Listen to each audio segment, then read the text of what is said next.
आजकल कोई भी किसी की खुशियां नहीं देख पाता। किसी की भी तरक्की उसके शत्रुओं की संख्या बढ़ा देती है। आपके मित्र, रिश्तेदार, ऑफिस में साथ काम करने वाले लोग, व्यापार या आस पड़ोस के लोग कब आपके शत्रु बन जाते हैं आपको पता भी नहीं चलता। अब लोगों में जलन की भावना ज़्यादा होने के कारण वह दुश्मनी का रूप ले लेती है।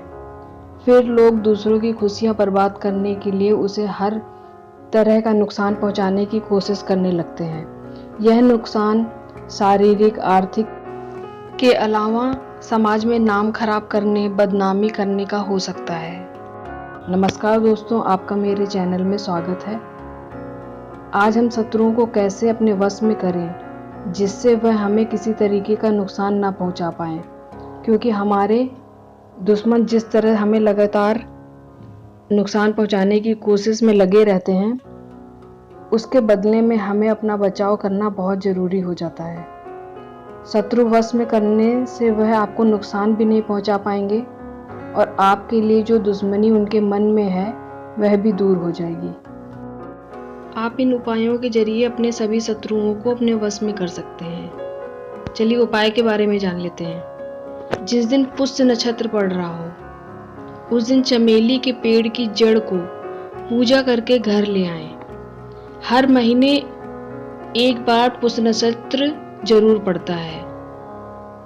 यह आपको अपने नज़दीकी पंडित जी से या गूगल पे सर्च करके पता चल जाएगा कि किस दिन पुष्य नक्षत्र पड़ रहा है। फिर उस चमेली की जड़ को घर लाकर मंदिर में रखकर पंचोपचार विधि से पूजा कर लें। उसके बाद उसको सुखा लें। फिर उसको ताबीज में डालकर या ताबीज जैसा उसको लपेटकर गले में पहन लें। इससे आपके सारे शत्रु वश में रहेंगे। अभी आपने इस वीडियो में जाना कि पूजा करनी है पेड़ की जड़ को, तो अब देखते हैं कि इसकी विधि क्या है।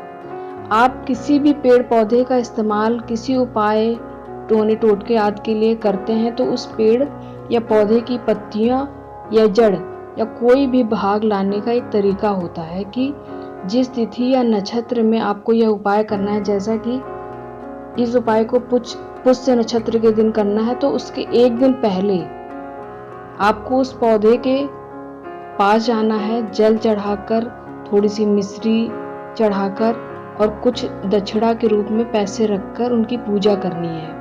फिर उस पौधे या पेड़ को अपने मनोकामना बतानी है कि आप किस काम के लिए इस पौधे का हिस्सा लेके जा रहे हैं। आपको उनकी इजाज़त मांगनी पड़ेगी कोई भी हिस्सा ले जाने से पहले। फिर प्रार्थना करके और आशीर्वाद लेकर वापस आ जाएं। दूसरे दिन सुबह निश्चित तिथि या नक्षत्र में फिर उस पेड़ के पास जाएं और पहले जैसे पूजा करी थी वैसे ही पूजा फिर से करें। फिर किसी लकड़ी वाली चीज से उस जड़ को निकालें। लोहे या चाकू आदि का इस्तेमाल नहीं करना है। फिर प्रणाम करके घर आ जाएं। इस पूजा विधि का इस्तेमाल हर बार करना होगा जब आप किसी पेड़ पौधे के तत्वों का इस्तेमाल आप अपने उपाय के लिए करेंगे। अब दूसरे उपाय के बारे में जान लेते हैं।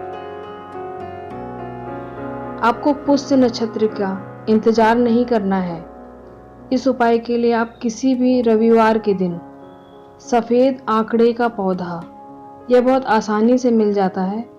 रोड के किनारे अगर आपको इसकी पहचान है तो दिख जाते हैं ये पौधे, और इसकी पहचान है कि अगर सफ़ेद फूल उग रहा है तो वो सफ़ेद आंकड़े का पौधा है, और पर्पल फूल उग रहा है तो वो दूसरा वैरायटी है उस पौधे की। तो आपको जिसमें सफ़ेद फूल उग रहा है वही वाले पौधे की जड़ लेनी है।